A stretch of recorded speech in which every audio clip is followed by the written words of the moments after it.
In terms of the sort of death penalty, if someone murders someone's life, does he lose his right to live? Does that make sense? Primarily, yes, because he didn't have the right to take. I mean, God has created people out of his own will. So when he breaches that, he crosses his limits and he murders someone, he is doing something which is absolutely unwarranted for. I mean, only God can give death to a person whenever the time arrives. Now what I have done or someone has done, he or she has now taken the life of other people in his or her own hands and done what only God is allowed to do.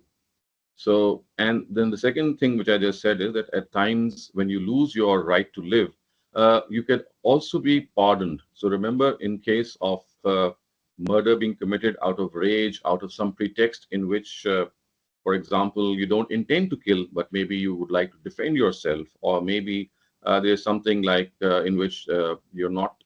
Uh, I mean, you don't attempt that killing, but the only reason is that you are in a state of a brawl.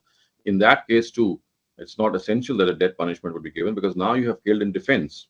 Similarly, there could be other pretexts as well that you saw someone killing. I mean, you went and there was a killing or fight going on, and the person who was killing some other person or trying to kill that person, you just came between the two, and you, I mean, sided with the person who you found to be the victim, and you kill the other person. So in that case too, you might be given some mitigation.